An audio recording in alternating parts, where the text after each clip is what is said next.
कभी ऐसा लगता है कि हमारी भावनाएं, हमारे इमोशंस हम पर हावी हो रहे हैं। तो आज हम इसी के बारे में बात करेंगे कि कैसे भावनाओं को खत्म नहीं बल्कि उन पर महारत हासिल की जाए। देखिए, लक्ष्य ये नहीं है कि कुछ महसूस ही ना हो।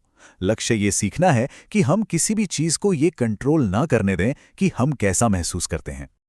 लेकिन पहला सवाल तो यही उठता है, क्या सच में इमोशनलेस या भावनाहीन बनना मुमकिन है? क्या हम अपनी फीलिंग्स को पूरी तरह से बंद कर सकते हैं? ये एक ऐसा सवाल है जो हमें इस टॉपिक की गहराई में ले जाता है। और सच तो ये है कि असल लक्ष्य भावनाहीन बनना है ही नहीं, बल्कि भावनात्मक रूप से आजाद बनना है। इसका मतलब ये है कि बाहर क्या हो रहा है या लोग क्या कर रहे हैं, वो ये तय ना करें कि हम अंदर से कैसा महसूस कर रहे हैं। असली कंट्रोल यहीं से शुरू होता है। तो चलिए इसमें थोड़ा और गहराई से उतरते हैं।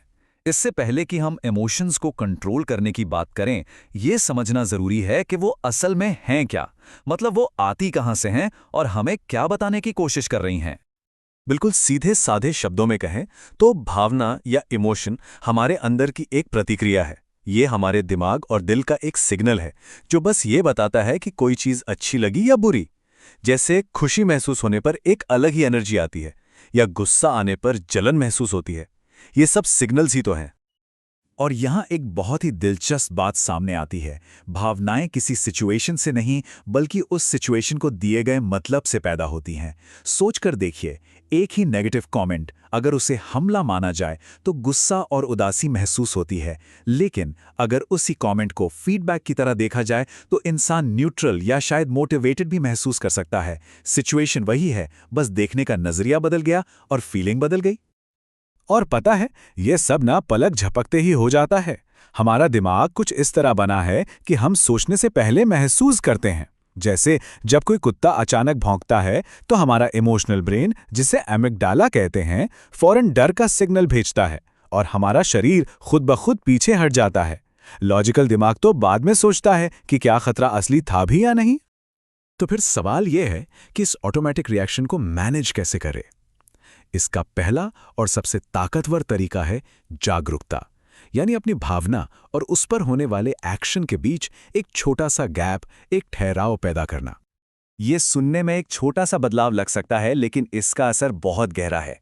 मैं गुस्से में हूं सोचने का मतलब है उस भावना से अपनी पहचान जोड़ लेना कि मैं ही गुस्सा हूं। लेकिन गुस्सा है सोचने का मतलब है एक बाहरी ऑब्जर्वर की तरह उस भावना को देखना, ना कि खुद वो भावना बन जाना। देखिए, आमतौर पर रिएक्शन आवेग में होता है। इमोशन आया और वो सीधे एक्शन में बदल गया। लेकिन जब जागरूकता का वो गैप बीच में आ जाता है तो हमें चुनने की शक्ति मिलती है कि हमें क्या करना है। और इसी छोटे से गैप में हमारा असली कंट्रोल छिपा होता है। जब कोई अपनी भावनाओं को सिर्फ देखना सीख जाता है तो वो उनमें डूबता नहीं है, बल्कि एक तरह से उनके ऊपर खड़ा हो जाता है, जहां से सब कुछ साफ साफ दिखता है और ये तय किया जा सकता है कि आगे क्या करना है। इसे ऐसे समझ सकते हैं जैसे फोन पर आने वाले नोटिफिकेशंस, वो तो अपने आप आते रहते हैं। अब अगर हर नोटिफिकेशन पर तुरंत रिएक्ट किया जाए तो पूरा दिन उसी में निकल जाएगा, ध्यान भटकता रहेगा। लेकिन अगर उन्हें सिर्फ देखकर ये तय किया जाए कि कौन सा जरूरी है और किस पर ध्यान देना है, तो कंट्रोल हमारे हाथ में रहता है। इमोशंस भी, आप जानते हैं, बिल्कुल ऐसे ही हैं। चलिए अब थोड़ा और अंदर चलते हैं और जड़ तक पहुंचते हैं। ये भावनाएं असल में आती कहां से हैं? इनका असली स्रोत हमारे विचार हैं और वो कहानियां हैं जो हम अपने मन में बनाते रहते हैं। कल्पना कीजिए कि एक बहुत ही सीधी साधी ऑब्जेक्टिव घटना होती है। किसी ने एक मैसेज को अनदेखा कर दिया, बस इतना ही। ये एक तथ्य है, इसमें कोई फीलिंग नहीं है। लेकिन फिर हमारा दिमाग वो अपनी कहानी बुनना शुरू कर देता है। उस एक छोटे से तथ्य के चारों ओर एक पूरी मेंटल मूवी बन जाती है। हम सोचने लगते हैं कि मैं शायद उनके लिए ज़रूरी नहीं हूं, या उन्हें अब मेरी ज़रूरत नहीं है, या ये तो सीधा सीधा रिजेक्शन है। ये सब हमारे मन की ही रचना है। और इसी कहानी से, इसी मेंटल फिल्म से दर्दनाक भावनाएं पैदा होती हैं, जैसे उदासी और असुरक्षा। मतलब तथ्य ने चोट नहीं पहुंचाई, चोट पहुंचाई हमारे मन की बनाई हुई कहानी ने। अक्सर हमारी भावनाएं इस बात से बहुत ज़्यादा जुड़ी होती हैं कि दूसरे हमारे बारे में क्या सोचते हैं या क्या करते हैं।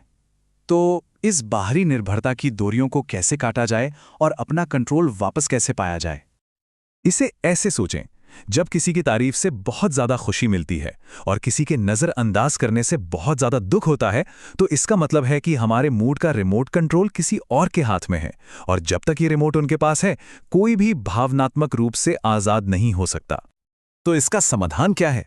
दूसरों से उम्मीदें कम करना। लेकिन इसका मतलब उदासीन होना नहीं है।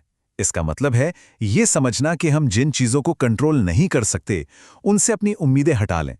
जब हम नतीजों से अपनी उम्मीदें हटा लेते हैं, तो मन को एक अलग ही शांति मिलती है, क्योंकि अब कोई बाहरी चीज हमारे अंदर के संतुलन को आसानी से बिगाड़ नहीं सकती।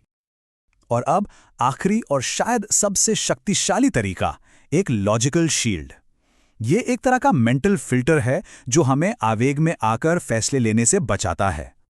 ये लॉजिकल शील्ड हमारी भावनाओं और हमारे एक्शन के बीच एक सचेत दीवार की तरह काम करती है। ये पक्का करती है कि हम सिर्फ महसूस करने के आधार पर नहीं, बल्कि तर्क और समझदारी के आधार पर काम करें।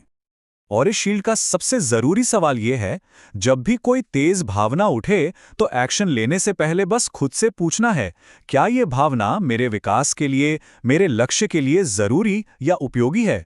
अगर जवाब नहीं है, तो भावना को महसूस करें, लेकिन उसे अपने ऊपर हावी ना होने दें। ये समझना बहुत जरूरी है कि ये शील्ड भावनाओं को रोकने के लिए नहीं है। ये तो एक अदृश्य कवच की तरह है। भावनाएं अंदर आ सकती हैं, उन्हें महसूस भी किया जा सकता है, लेकिन वे हमें तोड़ नहीं सकती, क्योंकि हमारा तर्क और हमारी जागरूकता हमें सुरक्षित रखते हैं। यही असली भावनात्मक ताकत है। तो अंत में चुनाव हमारे ही हाथ में है। क्या भावनाओं के गुलाम बने रहना है, जो हर आवेग पर रिएक्ट करते हैं, या फिर उनके स्वामी बनना है, जो उन्हें समझते हैं, उन्हें दिशा देते हैं और अपनी अंदरूनी दुनिया को कंट्रोल करते हैं? ये सवाल यकीनन सोचने लायक है।